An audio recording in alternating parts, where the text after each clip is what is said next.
சொன்னார்கள், அல்லாஹ் எதிரிகளுடைய உள்ளத்திலிருந்து உங்கள் மீதுள்ள பயத்தை அல்லாஹ் எடுத்து உங்களுடைய உள்ளத்தில் அல்லாஹ் வஹனை சாட்டுவான்.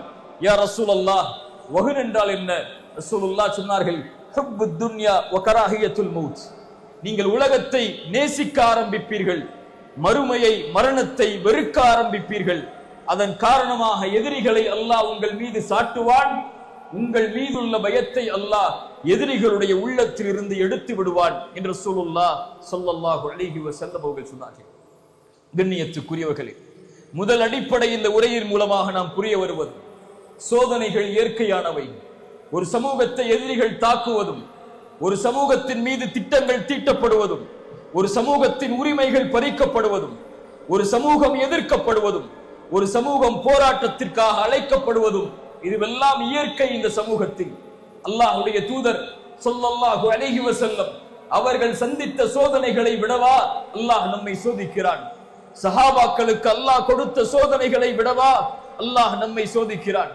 அல்லாஹ்வுடைய தூதர் ஸல்லல்லாஹு அலைஹி வஸல்லம் இந்த அல்லாஹ்வுடைய தீனை உயர்த்துவதற்காக, அல்லாஹ்வுடைய தீனை மேலோங்க செய்வதற்காக அவர்கள் பட்ட இன்னல்களை எம்முடைய கண்கள் மறந்து விட்டதா? அல்லாஹ்வுடைய தூதர் கஅபாவிற்கு முன்னால் சுஜூதில் இருந்த நேரத்தில் குறைஷிகள் ஒன்று சேர்ந்து அல்லாஹ்வுடைய தூதர் ஸல்லல்லாஹு அலைஹி வஸல்லம் அவர்கள் மேல் ஒட்டகத்துடைய கழிவை தூக்கி எறிந்தார்கள். அல்லாஹ்வுடைய தூதரால், எம் ரசூலால், எம் உயிரை விட மேலாக மதிக்கக்கூடிய அந்த தூதரால் சுஜூதில் இருந்து அவர்களுடைய தலைகளை உயர்த்த முடியவில்லை. அல்லாஹ்வுடைய தூதர் சிரமப்பட்டதை பார்த்தவுடன் அவர்களுடைய மகள் சிறு வயதுடைய ஃபாத்திமா ரலியல்லாஹு அன்ஹா ஓடோடி சென்றார்கள். யா ரசூலல்லாஹ், என் தந்தையே, உங்களையா இவர்கள் இழிவுபடுத்துகிறார்கள் என்று கூறி அந்த சிறிய பிள்ளை முயற்சி செய்து அந்த குடலை வெளியாக்குகிறது. அல்லாஹ்வுடைய தூதர் அந்த சிரமத்திற்கு பிறகு தலைகளை உயர்த்தி சொன்னார்கள், அல்லாஹும்ம அலைக பி குரைஷ், யா அல்லாஹ் குறைஷிகளை பார்த்துக்கொள், யா அல்லாஹ் குறைஷிகளை பார்த்துக்கொள் என்று அல்லாஹ்வுடைய தூதர் அந்த சிரமத்திலே உள்ளாக்கிய ஒவ்வொருவரையும் அல்லாஹ்வுடைய தூதர் பெயரிட்டு அழைத்து அவர்களுக்கு எதிராக பிரார்த்தனை செய்தார்கள். அல்லாஹ்வுடைய தூதர் ஸல்லல்லாஹு அலைஹி வஸல்லம் அது போலவே கஅபாவிற்கு முன்னால் தொழுகையில் ஒரு நாள் இருக்கும் போது அல்லாஹ்வுடைய தூதர் ஸல்லல்லாஹு அலைஹி வஸல்லமிற்கு பின்னால் இருந்து ஆடைகளை கொண்டு ரசூலுல்லாஹ்வுடைய கழுத்தை நெருக்குகிறார்கள் குறைஷிகள். அபூபக்கர் சித்திக் ரலியல்லாஹு அன்ஹு ஓடி சென்றார்கள். சென்று சொன்னார்கள், அத்தகுதுலூன ரஜுலன் ஐ யகூல ரப்பி அல்லாஹ், அத்தகுதுலூன ரஜுலன் ஐ யகூல ரப்பி அல்லாஹ். அல்லாஹ் ஒருவன் என்று சொல்லக்கூடிய மனிதரையா நீங்கள் கொலை செய்ய ஆசைப்படுகிறீர்கள்? அல்லாஹ் ஒருவர் என்று அழைக்கக்கூடிய, ரப்பை ஒருவனாக ஏற்கக்கூடிய இந்த தூதரையா நீங்கள் கொலை செய்ய ஆசைப்படுகிறீர்கள் என்று அவர்களை குர்ஆனுடைய வசனத்தின் மூலமாக எச்சரித்தார்கள். தாயிஃபுடைய பயணம், அல்லாஹ்வுடைய தூதருடைய வாழ்க்கையில் அல்லாஹ்வுடைய தூதர் தங்களுடைய இறுதி நேரம் வரை அவர்கள் நினைவு கூர்ந்த சோகத்தில், கஷ்டத்தில் ஒரு நிகழ்வு தாயிஃப். அல்லாஹ்வுடைய தூதரை மக்காவாசிகள் புறக்கணித்ததற்கு பிறகு தாயிஃப் வாசிகளாவது என்னை ஏற்றுக்கொள்வார்கள் என்ற நம்பிக்கையில் அவர்களுடைய உயர்தர குடும்பத்தை சந்திப்பதற்காக ரசூலுல்லாஹ் செல்கிறார்கள். சென்று அந்த 3 தலைவர்களையும் சந்திக்கிறார்கள். 3 தலைவர்களும் சொன்னார்கள், முஹம்மதே, உமக்கு வேறு இறைவன் உம்மை தவிர வேறொருவரை அனுப்புவதற்கு வேறொருவரை அல்லாஹ் தேர்ந்தெடுக்கவில்லையா? உம்மையா ரசூலாக அல்லாஹ் தேர்ந்தெடுத்தான் என்று அல்லாஹ்வுடைய தூதரை அவர்கள் விரட்டினார்கள். சோகத்தில் அல்லாஹ்வுடைய தூதர் தாயிஃபிலிருந்து கிளம்பக்கூடிய நேரத்தில் வாலிபர்களை கொண்டும் சிறுவர்களை கொண்டும் கல்லால் அல்லாஹ்வுடைய தூதர் ஸல்லல்லாஹு அலைஹி வஸல்லமை அடித்தார்கள். அவர்கள் தாக்கினார்கள். அல்லாஹ்வுடைய தூதருடைய முகமெல்லாம் இரத்தமானது, உடல் எல்லாம் இரத்தமானது. காலுறைகளை அவர்களால் கலட்ட முடியவில்லை. அல்லாஹ்வுடைய தூதர் ஸல்லல்லாஹு அலைஹி வஸல்லம் அந்த நேரத்தில் அல்லாஹ்விடத்திலே தங்களுடைய இயலாமையை குறித்து பிரார்த்தனை செய்தார்கள். அல்லாஹ் மலக்கை அனுப்பினார். நபியே, நீங்கள் கட்டளையிடுங்கள், உங்களுடைய ஒரு வார்த்தை போதும், இந்த தாயிஃப் வாசிகளை 2 மலைகளுக்கு இடையிலே வைத்து அல்லாஹ் நெருக்கி விடுகிறான். வமா அர்ஸல்னாக இல்லா ரஹ்மத்தல் லில் ஆலமீன்.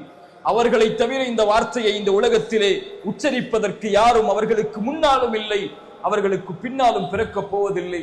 அவர்கள் சொன்னார்கள், இவர்கள் இந்த லா இலாஹ இல்லல்லாஹுவை ஏற்றுக்கொள்ளாவிட்டாலும் இவர்களுக்கு பின்னால் வரக்கூடியவர்கள் இந்த தௌஹீதை ஏற்றுக்கொண்டு வாழ்வார்கள் என்று அல்லாஹ்வுடைய தூதர் ஸல்லல்லாஹு அலைஹி வஸல்லம் அவர்கள் சொன்னார்கள்.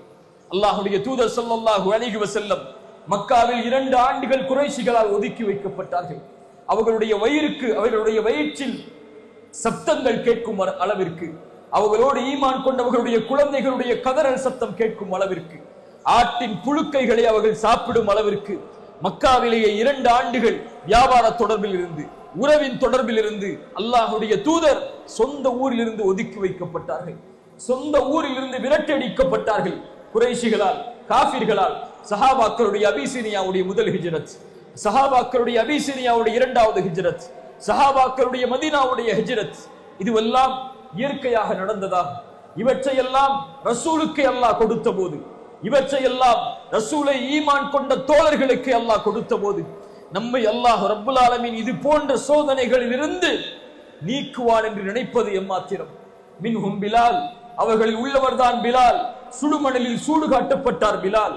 அஹத் அஹத், எனக்கு தௌஹீதை சொல்லுவதற்கு வேறொரு வார்த்தை தெரிந்தால் அதையும் சொல்லுவேனே தவிர, வரக்கா இப்னு நௌஃபலே, என்னை கடந்து செல்கிறீர், இவனுடைய சோதனையால், வேதனையால் ஒருபோதும் இந்த வார்த்தையை நான் மறுத்துவிட மாட்டேன் என்று பிலால் சொன்னார். சுமையா, யாசிர், அம்மா ரலியல்லாஹு அன்ஹும், சப்ரன் ஆலு யாசிர், சப்ரன் ஆலு யாசிர்.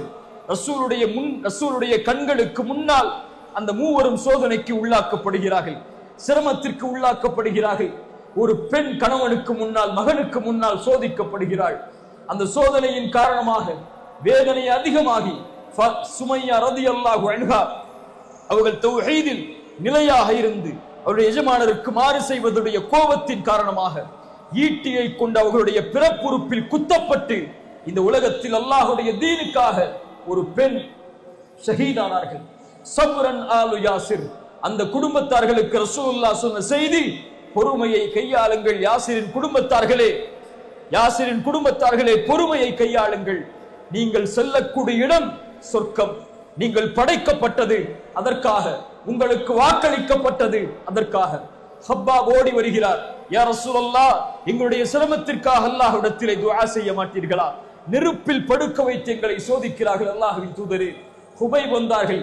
அல்லாஹ்வுடைய தூதர் ஸல்லல்லாஹு அலைஹி வஸல்லம் அவர்கள் ஒரு படைக்கு வழிகாட்டுவதற்காக அனுப்பிய போது ஹுபைபை சிறைபிடித்தார்கள். ஹுபைபிடத்திலே ஒரே வார்த்தை சொன்னார்கள், ஹுபைப், உன் தூதர் நீ நிற்கக்கூடிய தூக்கு மேடையில் நிற்பதாக கற்பனை செய், உம்மை விடுதலை செய்கிறேன்.